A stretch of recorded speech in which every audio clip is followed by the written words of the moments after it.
Welcome back to Game Day Jays. I'm your host, Nick Jambrozik. And before we get started, if you haven't already, please, if you're enjoying this content whatsoever, like, subscribe, comment. I really do appreciate it, guys. It goes a really long way. And, I'm trying to put in this work, watch every single game for you. I love this team, and I love each and every single one of you watching. So please, if you got the time, I appreciate it. And start things off. Thank God Houston is out of town.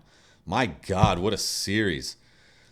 I was hoping to win it, if not tie at the worst, but nope, that's not the case. Turned into an absolute disaster, if not dumpster fire. These errors are killing us day in and day out. Seems like every time that we make a stupid little error that doesn't even seem like much, we get burned by it. It gives the other team some sort of godly momentum, and then they just run away with it. And we lose every single time. Plain and simple. Not to mention, the bullpen is just god-awful right now. What could have been game 3? If Pop could only have fielded the easiest ground ball I think any player could have possibly gotten. I get it. These mistakes happen. We're human. My God. That was the softest, slowest roller right at you. Literally stopped in front of your feet. And you blew it. What'd they do after that? They put up a 4 spot. Every time. What am I telling? What's it going to take? I tried this year throwing my expectations out the window.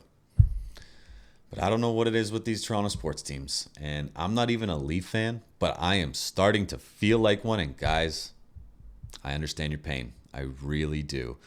And I didn't really get a chance to watch today's game too closely. I was still tuning in and out. But it looked like we played a little bit better today. We just couldn't come in clutch. It was big after putting up a 3 spot, right after they put up a 3 spot in the first inning. So that was huge. I love how we bounced right back and just matched it. And then after that, we did nothing. We're starting to put up runs early in games.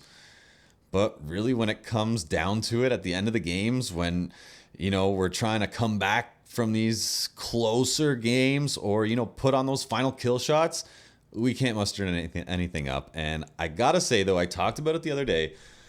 We've got some guys that are red hot, but there's still a few guys that need to heat up. Or need to heat up when, some of these guys that are red hot cool down a little bit, because that's baseball. That's inevitable. You cannot stay hot forever. And like I said, you got to ham and egg it. And those guys that I'm talking about are Schneider, Varsho, Kirk, and Bichette. To mention really those the 4 most important guys that I think we need to heat up.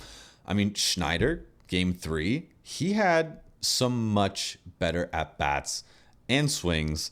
And it showed, because today he got 2 hits. Varsho, game 3, that was probably, I think it was his second at bat. That was probably the best swing that I've seen him put on a baseball in over a month. That looked like him when he was swatting bombs earlier on in the season. And that was really good to see. Ended up getting 2 hits and an RBI that game. Kirk is slowly starting to put some better swings on balls and make better contact. He also got a hit and an RBI today. And even game 3, I think he hit a nice deep fly ball, barreled it, just, hit it to the deepest part of the park, dead center. So he's slowly starting to work his way back. He hasn't been himself at all this year. So, it's nice watching him put some better swings on balls. Let's just see him consistently do it a bit more. It was him and Servin over the series. Danny Jansen, got to give you a little congratulations. Congrats on the new baby. And Justin Turner, I don't think you're too far behind. I don't know if you had the baby. I didn't hear today. But if you did, congratulations as well. But last but not least, out of those 4 guys, Bo Bichette. I feel like he's close. I really do. As much as he's been pissing me off this year, he's close. Again, better swings in game 3, and it looks like he's gaining more confidence at the plate. He's slowly becoming more patient because, which is good for him. He's a guy that loves swinging first pitch, but when you're not performing at the level that he should be at, you can't give him any more easy outs. He's still Bo Bichette. The pitchers know that. And right now, when your eyes just aren't lighting up on any pitch, you can't give these guys any easy outs. You got to start taking some pitches, seeing what they have to offer, work yourself deep in counts. And the only thing that's been working for you consistently this year is that two-strike approach. You've been putting your best swings throughout the entire year, this year at least, on those two-strike approach pitches because you're keeping that front foot down. I don't know what you must be loading up a little better, and you're just, trying to protect the plate, not doing too much and just letting the bat meet the ball, which is really who you're all about. Because, when you do start to heat up, which I am predicting that he's going to go on a tear after the All-Star break. I think the break is just what he needs to reset his mind and come back with a vengeance, whether that's to help this team or add to his stock if he gets traded. But then he can go back to that famous first pitch swing because confidence is key, and look out for him second half of the season. So we're putting key things together in the box right now, but man, oh man, is this bullpen something else.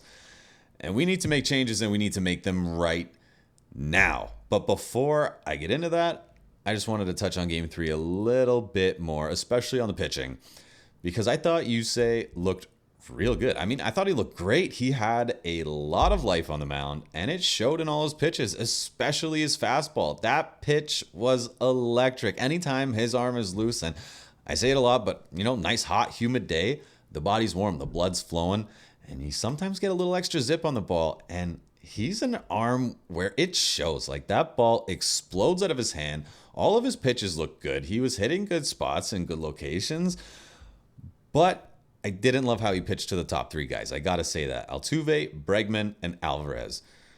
Let's start with Altuve because he's much like a Bo Bichette. He is horny for first pitches, and Kikuchi was doing a pretty good job early on in the game locating first pitches to him. But when it really mattered, late in the game, Pop. Sorry, I just got lost here.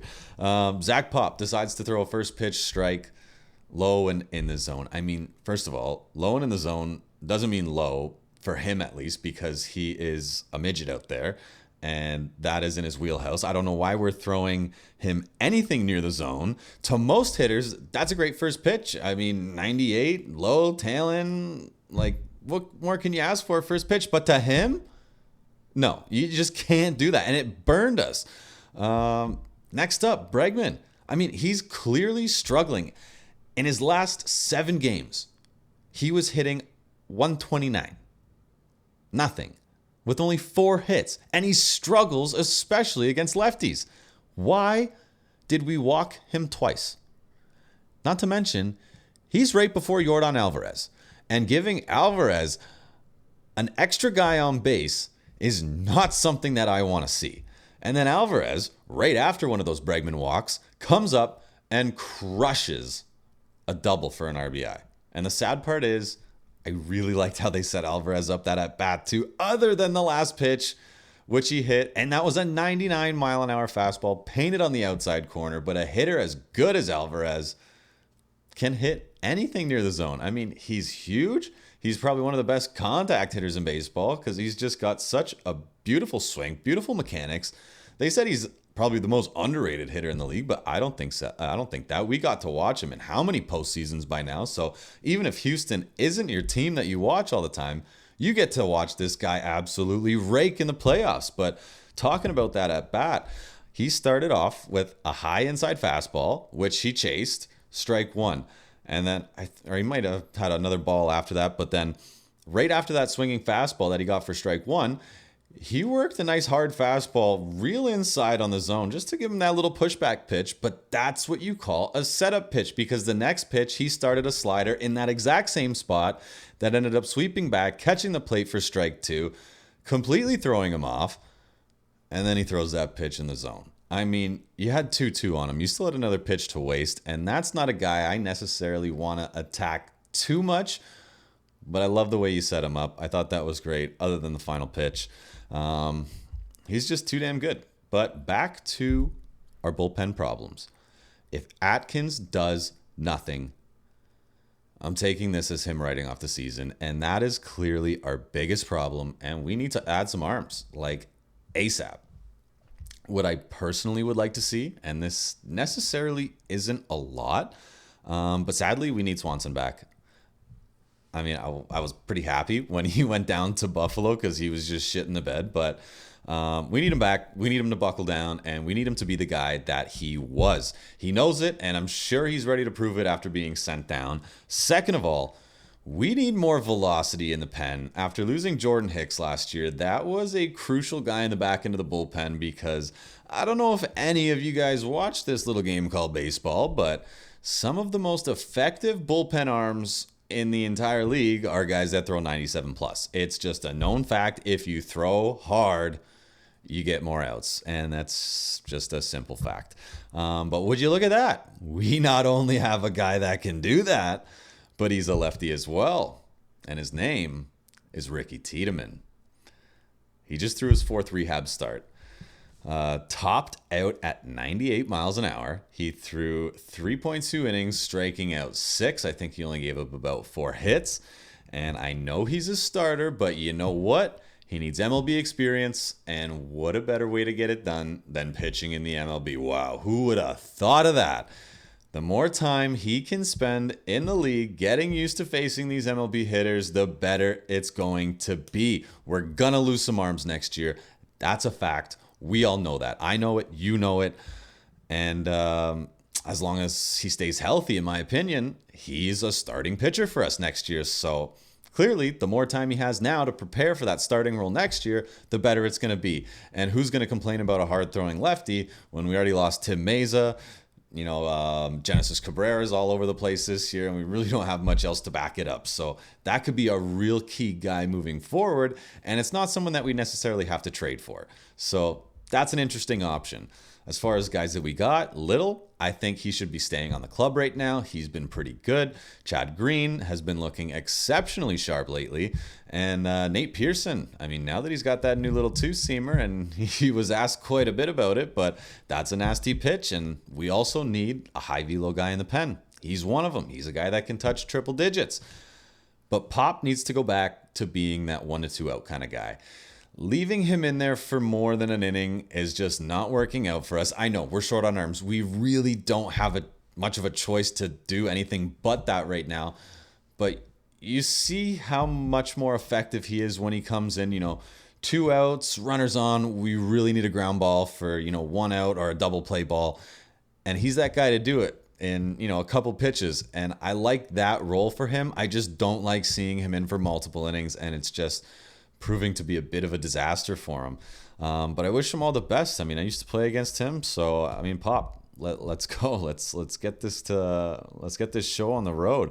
But Richards is great. Obviously, we all know that. But the rest make me a little nervous, as I'm sure the entire pen does for all of you. But all I know is that we need to require one really good arm. He doesn't have to be great. He doesn't have to knock your socks off. He doesn't have to be the most expensive guy out there. But we need a really good, effective arm in the pen just to get the job done. And I mean, I'm not the biggest rumor guy or stat guy or, deep diving analytical guy. But I've been looking into a little bit of this because I'm pitcher biased and I like to see the pitchers do well. So I'm like, who's available? Who can we get? Who's going to be able to help this pen without, costing an arm and a leg? Because I don't think we're at that point where we should be spending a shit ton of money to get, a super amazing guy, a veteran guy that is, that. Because, right now we're not in a playoff spot, so we shouldn't be spending that kind of money. We should be saving that for something else and, just riding the course. But there are a couple of guys that I would like to see on this Jays squad, and those 2 guys are Michael Kopech and Tanner Scott. Both guys are on a 1-year deal, and both guys are relatively cheap. I mean, Kopech plays for the White Sox, signed a 1-year deal for $2 million, and Tanner Scott plays for the Marlins and signed a $2.8 million deal for 1 year as well. So, I mean, in MLB terms, both guys are relatively cheap, something that we can easily afford, and guys that I think would be really effective. Kopech is a righty, Scott's a lefty, and both throw hard too. I mean, Michael Kopech, I think he's a year younger than me, but I followed his career growing up. Like when I was 15, 16, if you played the game of baseball, you knew who this guy was because he was one of the more prevalent guys on Instagram before it is, or before what it is now. You know, not many guys were, you know, posting a ton online and social media and really growing their brand that way. But he was. I mean, he was 16, 17-year-old throwing 100 miles an hour, and he can still throw it now. But he lives a little bit more at 96 to 98. Scott's more of a guy that lives around 95, 96. But he has a challenging delivery because he's a lefty. He's got a little bit more of like coming across his body and then a sweeping arm action. Still throws hard, but he's got nasty off-speed pitches. And this is a guy that could really replace that, you know, effective Tim Mesa, who's not effective anymore, but, you know, ever since he lost velocity. But that could be a guy that could fill that role again. So either one of those two guys, I mean, those are real good options and a good bang for your buck. So maybe we can go after one of them. I'd love to see them both in a Jays uniform. I mean, Kopech's numbers are still pretty good in Chicago. They're not great, but he is playing for Chicago. Put him on a little better ball club with a little more support. I could easily see those numbers going down and him kind of rejuvenating his career. But there is one more guy that we can look at, but he's signed for over $10 million this year, and I don't know if it's necessarily worth it, but I mean, it'd be interesting, and I wouldn't complain if we did do it, and that's Aroldis Chapman. We just heard the sad news that Romano is going to be out for at least 6 weeks. And that's not before he comes back. 6 weeks before he can even throw a baseball again. Give it 2 months minimum before we can see this guy in the field again. I mean, he could easily, Chapman could easily take over that closer role or high leverage spot late in games. Add one or two of these guys that I just mentioned, or really anyone. I don't give a fuck at this point. Just add anybody. Plus, when Jimmy's back soon, and if Swanson can magically do well again, I feel like this is enough to do some decent repairs to the team to help us win more ball games. Simple as that. So we got 3 more games coming up before the All-Star break. 3 games apiece, starting in Seattle, then San Fran, and then Arizona. 3 good ball clubs, but beatable. We really need to win all of these series, and we desperately need 1 sweep. 2 would be fantastic. I'd be over the moon with 2, but we just need to win all these series. If we can take 6 out of the next 9, I'll take that as a win. If we can just getting back to 500, getting back to 500 before the break is just out of the question, but we need to get back within a couple games, and we need to get back within a couple games ASAP so we can hit the ground running after the All-Star break. But hopefully that All-Star break is exactly what this team needs, and I hope that we can make a few good deals to give us that little bit of a boost. Only time will tell, but that's it for today. Thank you guys again for watching. Hope you guys enjoyed the comments or the content. Again, like, subscribe, comment. Let me know what you think.